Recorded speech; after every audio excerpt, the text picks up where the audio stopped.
Uma não, então várias, né? Tudo bem, pessoal? Bom dia.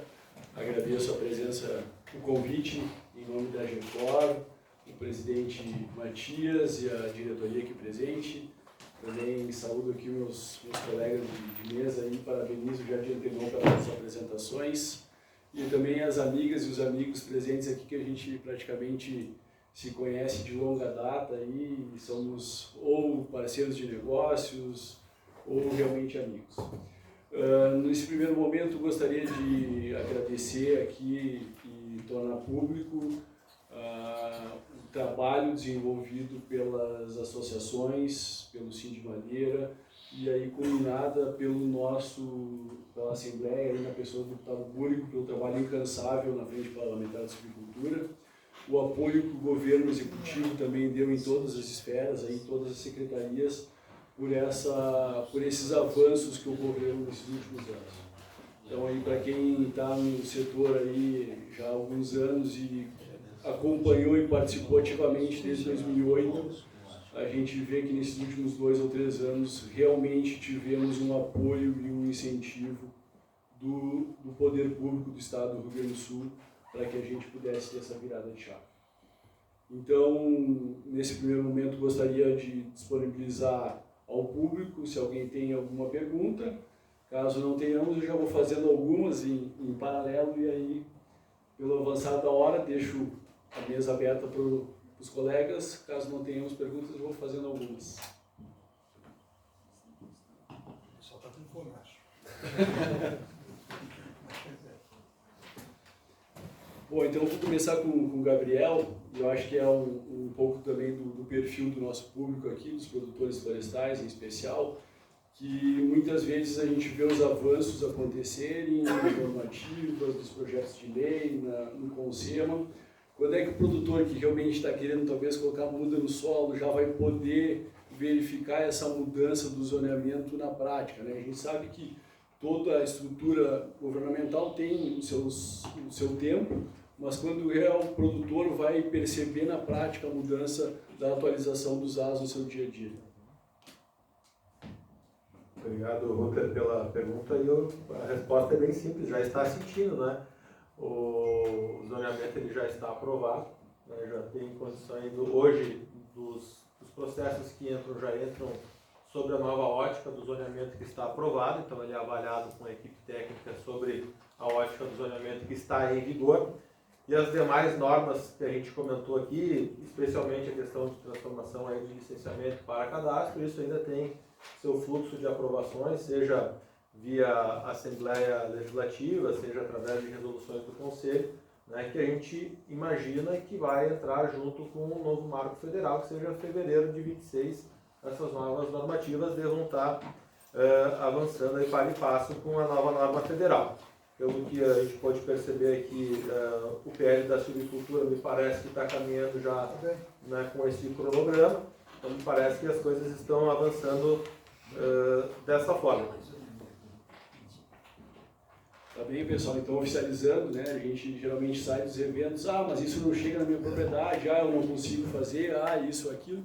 Então temos aí uma resposta clara e objetiva que realmente as coisas já estão mudando e estão mudando já na prática.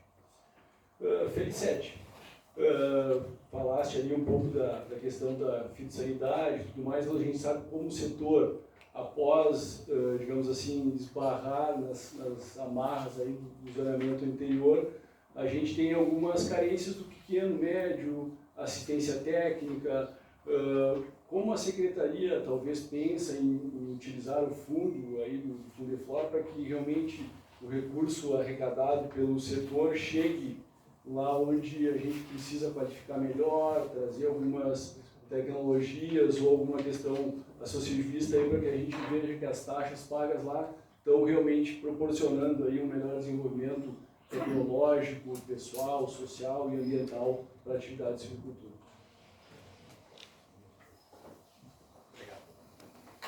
Perfeito, muito obrigado pelo questionamento.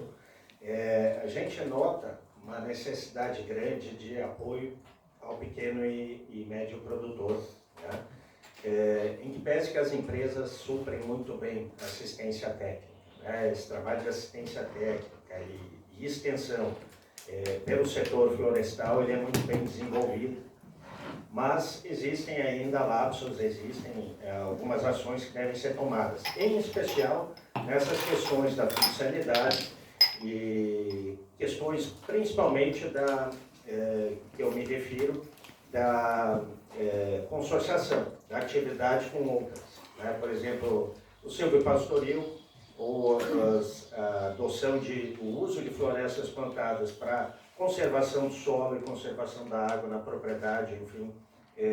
Esse trabalho é bem específico e é um trabalho que abrange uma visão interna da propriedade, mas já com um viés externo, voltado para a comercialização e para os benefícios que gera.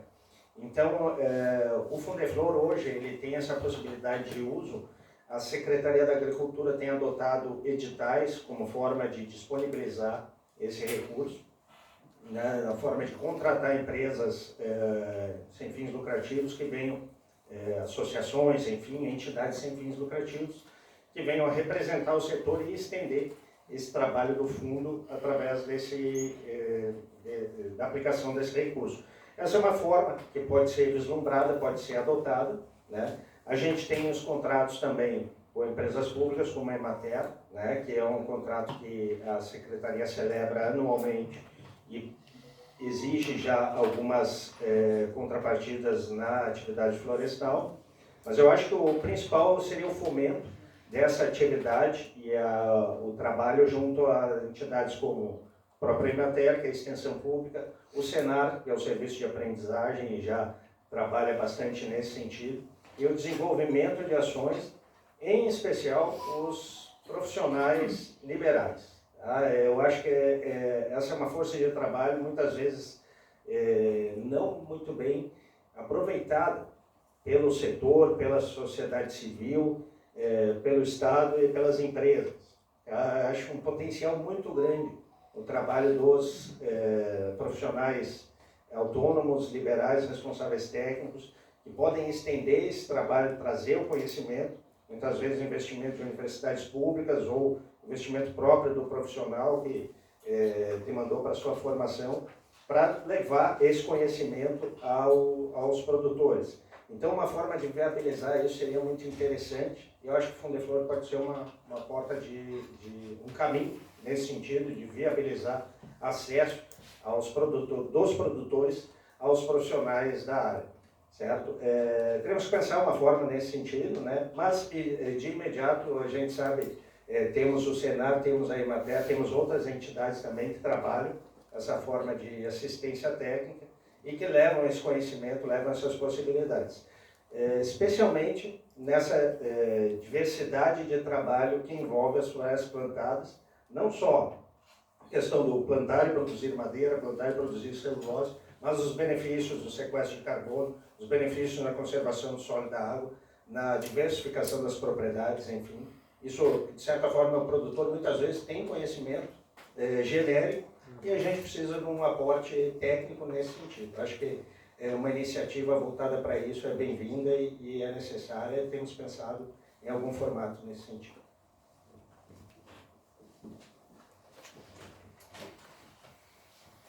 Não sei se... Moacir, por favor. Sim. Aproveitando já a ocasião, a pergunta direcionada para o Vicente. Vicente, aproveitando esse momento todo que a gente construiu em relação à silvicultura, mudança de legislação, zoneamento, tudo isso que está acontecendo, não seria o momento agora de a gente, dentro da Secretaria de Agricultura, criar um departamento de florestas? Como é que a gente pode fazer isso? Nós, como iniciativa privada, aproveitando a frente parlamentar e construir uma proposta para que isso aconteça?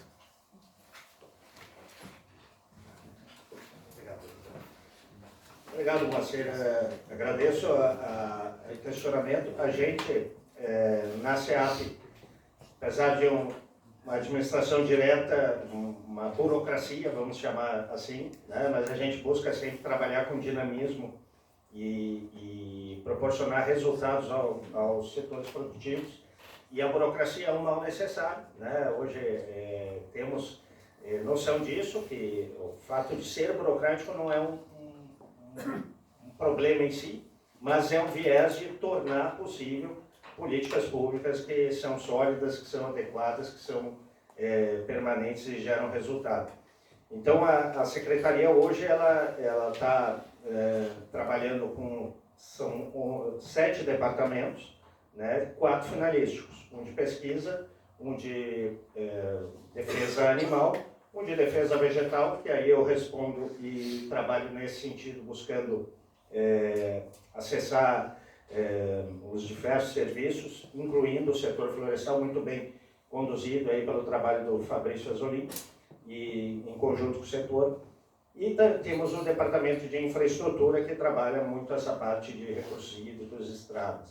Mas creio que um órgão institucional, uma subunidade institucional, né, voltada para o setor florestal, seria de grande valia para o desenvolvimento do setor, uma vez que internaliza isso no Estado e propicia políticas públicas diretas, né, uma resposta mais adequada, uma resposta mais pujante nas iniciativas aí do setor, nas iniciativas parlamentares, né, onde se teria um órgão que viabilizasse as políticas de maneira mais direta.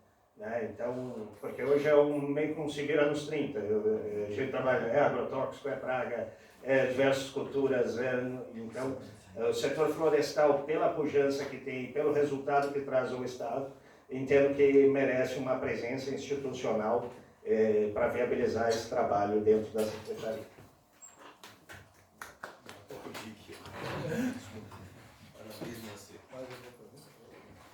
Tem mais alguma pergunta, pessoal? Bom, já aproveitando a extensão da pergunta, né? Só 3, né? Aproveito então já a presença do deputado Búrigo aí, para que em conjunto, acho que com as entidades aí, a gente então caminhasse esse pedido, deputado. O que você acha aí? Vamos abraçar isso aí também, sem dúvida. Obrigado. Matias? Deputado Burgo, essa questão da nova legislação para o Estado, quando é que vocês têm expectativa que ela seja aprovada e quando que ela estaria pronta para ser implementada? Olha, ela vai agora para a comissão de mérito, nós estamos chegando no final do ano, nós temos aí, devemos ter aí umas 10 sessões aí, né? E tem que passar na Comissão de Constituição e Justiça. Ela tem que chegar na comissão, ela é quarta-feira. Em uma quarta-feira ela tem que ser lida, né?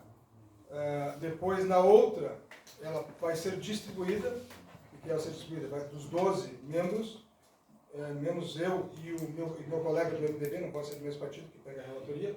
Então tem 10 lá, que um deles pode pegar a relatoria. Aí ele tem o prazo para entregar. Esse prazo para entregar pode ser um dia que eu conseguir naquela ali, mas pode ser 5 meses, 6 meses. Tá? Tem relatórios de lei lá que estão parados lá 6 meses e que o relator não entrega. Então aí vale a articulação, mas eu acredito. Primeiro eu vou tentar ver se cai numa relatoria em que a gente tem um relacionamento, uma conexão para que ele entregue rápido e entregue parecer favorável. Né? Favorável. Aí, eu acho que em 2 semanas a gente consegue fazer isso, aí vai para o momento de ler todo o relatório, né, o parecer, e vai à votação. Né? Isso eu acredito que até, acho que metade de novembro a gente vai conseguir passar esse período. E aí vai para plenário. Vai para plenário. Por isso que como termina a nossa última sessão, acho que é dia 17, 18 de dezembro, eu não sei se vai dar tempo de ir a plenário. Então, o nosso objetivo é que a gente passe pelas comissões agora em 2005 e que ela entre na pauta quando a Assembleia voltar a trabalhar, que é no dia 1º de fevereiro. Então, nós temos daí fevereiro, começo de março, eu acredito que ela seja aprovada. Aí depois vai para o governador. O governador tem 30 dias para sancionar. Aí nós vamos trabalhar para que em vez de 30 caia para 10. Ele sancione rápido. E ela estando sancionada, ela é lei. Aí o departamento vai ter que ser, a FEPAM e a CIMA vão ter que se organizar para implementar isso. Ele tem na lei lá e a gente não quis determinar, até por questão que o governo internamente vai ter que fazer, precisa ter um cadastro ambiental, como foi falado antes. Né? Esse cadastro ambiental vai ter que se compor entre a Secretaria da Agricultura, que tem o cadastro, mas também com a SEMA. Então aí é algo que a gente ainda também está trabalhando para ver como é que fica esse cadastro. Né? Eu acho que o importante é que mesmo o cadastro fosse os dois órgãos. Né? Então eu acho assim, lá no final de março, abril, por aí, nós vamos ter essa lei em vigor e, se Deus quiser, vocês não precisam mais fazer, nós não precisamos mais fazer licenciamento por todas as questões burocráticas, difícil, caras, eu acho que é caro e difícil, né? Então, acho que é um cenário que a gente pode dizer lá. No final de março, a gente deve estar ela pronta. Para quem esperou todo esse tempo, 6 meses é rápido. E aí, só derivando a pergunta para o Gabriel, como que por exemplo, então em março nós vamos ter esse cenário do alinhamento das estrelas, né? Vamos dizer assim, né? Tu vai ter já o zonamento, já está tudo certo. Só da lei, alinhamento das estrelas, né? Só da lei. Mas aí não vai estar operacional ali? Politicamente não. Ah, sim. E aí nós vamos ter um momento aí, que vamos dizer que o segundo semestre do ano que vem a gente vai estar aí com uma facilidade muito grande para avançar na questão de licenciamento. Então, como é que a FEPAM tem se preparado para isso, para no momento que tiver tudo certo já poder correr com essas aprovações? Outra pergunta que eu vou fazer um link com a fala final do Búrigo, que é quanto à modernização da administração. Quando a gente fala de modernizar a administração pública, ela é muito mais complexa do que modernizar uma administração privada. E aí eu quero fazer uma referência, já puxando a brasa para o meu assado. A FEPAM vem se modernizando fazem mais de 10 anos. Então, se a gente for pegar uma foto de 10 anos atrás e uma foto de hoje, a FEPAM parte de 13 mil processos há 10 anos atrás para 3.000, 3.100 esse mês, tá? Este ano. De prazo médio de 900 dias para prazo médio hoje de 127 dias. Então, a gente está muito próximo do nosso estoque de giro. O que é um estoque de giro? É aquilo que entra e sai. Então, é mais ou menos 700 processos por mês. A gente está ali entrando 700, sai 700, alguns meses varia isso. Então, isso nos dá a capacidade de prever aí que seja mais ou menos uns 4 meses o nosso estoque de giro. Então, essa capacidade de modernização da administração pública ela foi muito lastreada em sistema. Então, a gente tem um sistema hoje que é referência para o Brasil. Então, seja para o licenciamento ou seja para um eventual cadastro, o sistema está pronto.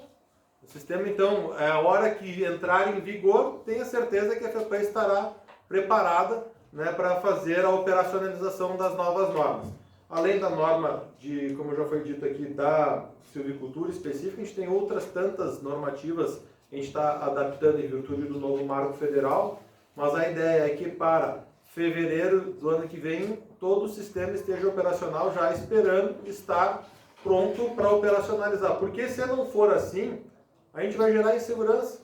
Insegurança para o técnico, porque aqui eu tenho que referendar os nossos técnicos, porque também tem o gerente regional aqui, o Afrânio, né, tem o Neander também, que já é da nova leva de concursados, então a FEPAM é um órgão que está cada vez mais estruturado, com as regras melhores, um sistema de tecnologia bem robusto e pronto para atender a demanda. Então, a reforma que a FEPAM tinha que fazer, ela foi feita. Então, a gente tem que agora dar conforto para aquele analista que no fim do dia ele tem que decidir, né? Ele não vai mais decidir hoje pela silvicultura, né? Mas ele vai ter que decidir se o campo nativo ele pode ser convertido para um outro tipo de cultivo. Isso são pessoas, são esses analistas que fazem isso, e o que a gente precisa dar é normas cada vez mais claras que permitam que essa tomada de decisão seja o mais confortável possível.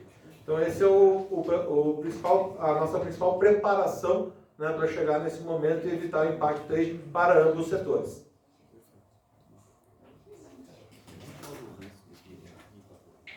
Alguma?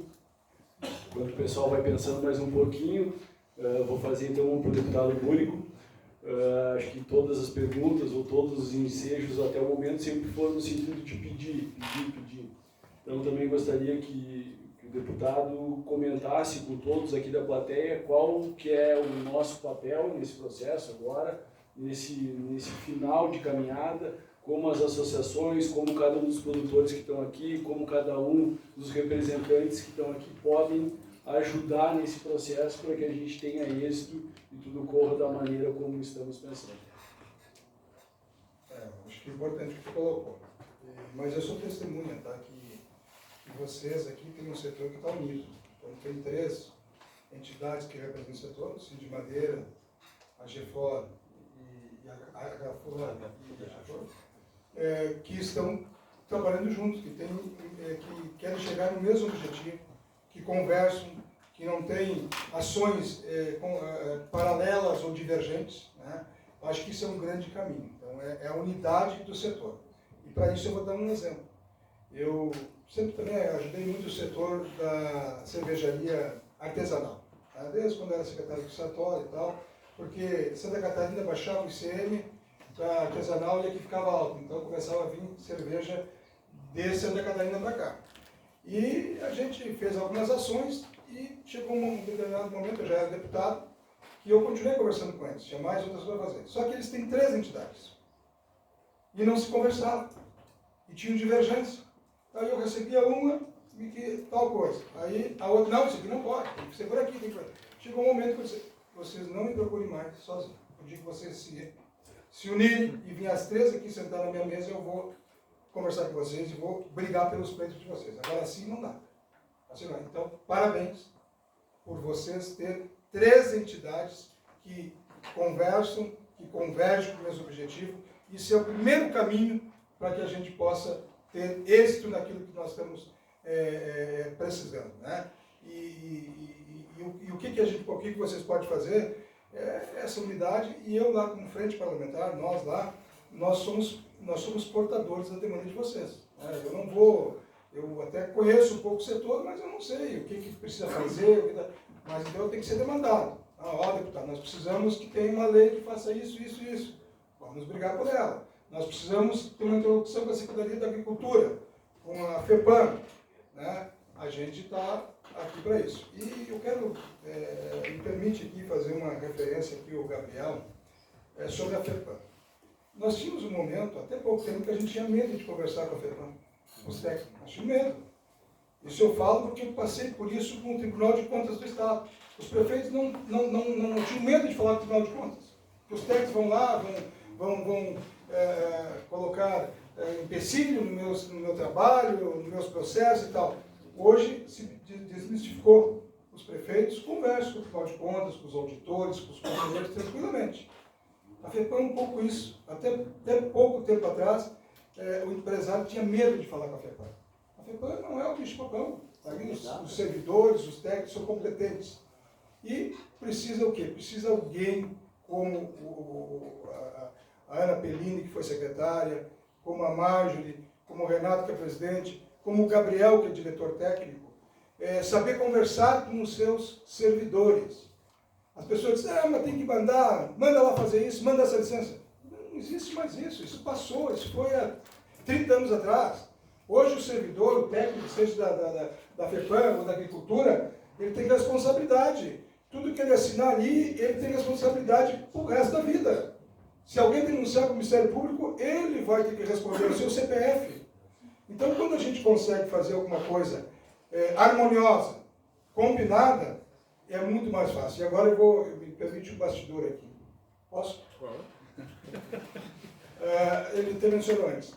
Quando chegou um momento aqui, que foi, eu acho que, dos ASA ali, que eu acho que foi lá no mês de, sei lá, fevereiro, março, os técnicos da FEPAM fizeram, sei lá, um estudo lá que apavorou os setores. Vai ficar pior que antes, tal. Aí conversaram comigo, eu fui lá falar com o Gabriel. Aí o Gabriel disse, não vamos desconstituir o que os técnicos fizeram. Eles fizeram porque eles acreditam naquilo, que eles pensam, vamos rodar. É um sistema que roda aí. Foi contratado uma consultoria e rodou o processo. E no processo que rodou, tinha coisas que eram, como foi mostrado ali, que foi pior e outras foi melhor. E com isso tudo, com esses instrumentos, se pôde sentar na mesa, o Gabriel, com os técnicos, o setor representativo, e construir um documento que todos concordaram. Todos. Os técnicos da FEBAN, o presidente, o diretor técnico, o setor. Então é dessa forma que a gente faz. E o Gabriel tem essa facilidade de conversar, de demonstrar para as pessoas que aquilo é importante. Eu sempre digo, né, que nós temos que cuidar do meio ambiente, mas temos que ter desenvolvimento. Não adianta a gente ter tudo preservado e as pessoas tudo indo para cidades grandes, depender de Bolsa Família, depender disso, depender daquilo, depender do governo. Não, nós queremos que as pessoas sejam empreendedoras, né? E é isso que é o papel também do órgão ambiental do Estado. Como é também o Felicete, quero também parabenizar aqui, o Felicete sempre, né, Leonardo, assim que a gente vai lá no Felicete pedir alguma coisa, ajudar, ele tenta achar os caminhos e achou muito. Tu não falou aqui da questão da mosca da fruta. Eu já estou falando da mosca da fruta porque é outra coisa que nós estamos trabalhando na questão da maçã lá na minha região. É outra coisa que aqui vai ajudar, mas teve a Vespa da Madeira, que tem um trabalho aí que é feito pela Embrapa, né? Que na realidade a Secretaria também está ajudando. Então é isso que nós precisamos. Nós precisamos ter credibilidade, precisamos ter relacionamento, respeitar as ideias divergentes, mas sentar numa mesa e buscar a convergência. Eu sempre digo o seguinte, se nós reunir 500 pessoas num lugar, tem 200 que pensam de uma maneira e 200 que pensam de outra, ninguém vai ceder para o outro lado, no grande grupo. Porque não tem como argumentar, não tem como dizer. Então eu sempre digo que as decisões e o resultado, o produto que nós queremos daquilo que é gargalo, ela se constrói com ambos os lados, com divergência no pensamento, mas buscando uma convergência. É isso que tem feito. Eu quero então parabenizar aí o Gabriel e o Felicete, que tem feito esse trabalho muito bem aí, com a aprovação e o pedido do Governo do Estado, através do governador Eduardo Leite, do vice Gabriel, e da Marjorie, e agora do Edilson na Secretaria da Agricultura. Então eu estou à disposição aí das demandas que tiverem, tá? Todo mundo com fome. Olá, seu Carlos Santos. Já que está todo mundo com fome, eu quero convidar todos para passar no nosso stand aqui, número 34, passando o Banco do Brasil e a Caixa Econômica, para degustar um assado dele, daqui da região. Aqui. Maravilha! Agora você não